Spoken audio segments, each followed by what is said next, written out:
তুমি তো জানো আজকে সকাল থেকে কেন্দ্রীয় ফরেন্সিক সায়েন্স ল্যাবরেটরির এক্সপার্টরা গেছেন এবং তারা যেটা নিয়ে গেছেন যে 3D স্ক্যানার ক্যামেরা, যেটা বলা হচ্ছে যে ইলেকট্রনিক এভিডেন্সের জন্য এটা অত্যন্ত জরুরি এবং প্রয়োজনীয়।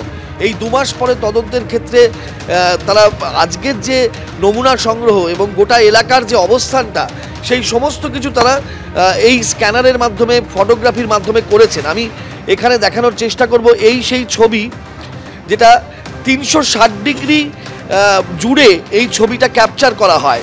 এটাই স্ক্যানার এবং 3D স্ক্যানার ক্যামেরা বলা হচ্ছে। ছবিটা ঠিক এই রকম, গোটা এলাকাটার অবস্থান ঠিক কী, কোথায় বাড়ি, কোথায় গলি, কোথায় রাস্তা, মানুষজন কোথা দিয়ে হাঁটাচলা করছেন, এটা একেবারে একটা 360 ডিগ্রি ভিউ এটা এই ছবিটার মধ্যে পাওয়া যায়। এবং প্লেস অফ অকারেন্স যেটা বলা হয় অকুস্থল বা ঘটনাস্থল, সেইটা কিন্তু একেবারে এই স্ক্যানার এবং ক্যামেরাবন্দি করা হয়েছে। এবং সিবিআই সেই এক্সপার্টদের নিয়ে গিয়ে এই 360 ডিগ্রি যে পরিমাপ জুড়ে ছবি স্ক্যানারের মাধ্যমে, ক্যামেরার মাধ্যমে তারা লেন্সবন্দি করেছেন, এটাকেই কিন্তু বলা হচ্ছে যে অন্যতম একটা এভিডেন্স হিসাবে বিবেচিত হতে পারে। এখানে তুমি দেখতেই পাচ্ছ যে কোথায় কে রয়েছে, এই সমস্ত কিছু একটা অবজেক্ট, একজনের সাথে আরেকজনের দূরত্ব কত, কোন জায়গা দিয়ে আক্রমণ হয়েছিল, কোথা দিয়ে মানুষজন এসে ঘেরাও করেছিলেন, কোন জায়গায় ইডির আধিকারিকরা অবস্থান করছিলেন, তারপরে তাদেরকে তাড়া করা হয়, মারধর করা হয়, ঠিক কোন কোন জায়গায় তাদের অবস্থান ছিল, গোটা অকুস্থলটা তারা কার্যত এই স্ক্যানারের মাধ্যমে, ফটোগ্রাফির মাধ্যমে বন্দি করে নিয়ে যাচ্ছেন। এবং যেটা যে কোনো সময় তারা নিজেদের যখন তদন্ত করবেন সেক্ষেত্রে তারা রেখে সেই অবস্থানগুলোকে ব্যাখ্যা বর্ণনা করতে পারে। একেবারেই তাই। যেটা হচ্ছে যে আমরা এর আগেও দেখেছি যে কলকাতা শহরে বা আমাদের রাজ্যে বিভিন্ন ঘটনায় কলকাতা পুলিশ এবং বিভিন্ন সেন্ট্রাল এজেন্সি বকটুয়ের ঘটনা সহ বিভিন্ন জায়গায় এই 3D স্ক্যানারের সাহায্য নিয়েছেন। তার মূল কারণ যেটা পুলিশ আধিকারিকরা বলে থাকেন যে তারা এই যে ঘটনাস্থল পরিদর্শন করলেন এবং ঘটনাস্থল পরিদর্শন করার পর তারা তো ফিরে যাবেন এবং এই সেন্ট্রাল ফরেন্সিক সায়েন্সের ল্যাবরেটরির লোকেরাও ফিরে যাবেন। ফলে যেটা হবে, এই ঘটনাস্থলের একটা 3D স্ক্যান করে তার যদি ছবিটা তাদের কাছে সবসময় থাকে, তাহলে তদন্তর যে কোনো মুহূর্তে, যে কোনো সময় তারা যেটা করতে পারবেন যে কোনো সময় এই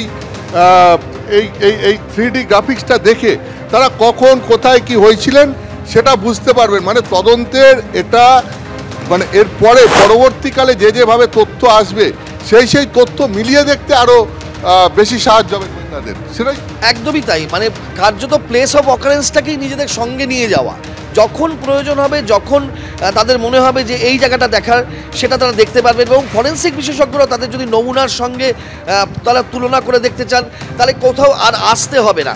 আগে ছিল ফটোগ্রাফি, স্টিল ফটোগ্রাফি করা হতো, সেগুলোকে মেলানো হতো। এখন কিন্তু এই ডিজিটাল এভিডেন্স এবং এই স্ক্যানারের মাধ্যমে গোটা এলাকার ছবি যখন খুশি, যেভাবে খুশি সেটাকে ঘুরিয়ে দেখা যাবে। এইটা একই ছবির মধ্যে পুরো পরিবৃত্তটা আসছে এবং সেই কারণে অকুস্থলটা সম্পর্কে যে কোনো সময়, যে কোনো জায়গায় সেই ছবিটাকে সামনে রাখলে অবশ্যই তদন্তের সুবিধা হবে। একবারই তাই। এরপরে যখন ঘটনাস্থলের বেশ কিছু ভিডিও ফুটেজ, যেটা ইতিমধ্যেই সিবিআই সংগ্রহ করতে পেরেছে, সেই ভিডিও ফুটেজগুলো যখন এরপর মানে সেইগুলো নিয়ে যখন সিবিআই তদন্ত শুরু করবে, তখন সেই ভিডিও ফুটেজগুলো এই যে 3D গ্রাফিক্যাল প্রেজেন্টেশন যেটা হবে সেইটার সাথে যখন মিলিয়ে দেখা হবে, সেইটা দেখার পরে ঘটনার দিন ঠিক কী ঘটেছিল সেইটা মিলিয়ে দেখতে সিবিআই আধিকারিকদের অত্যন্ত সুবিধা হবে।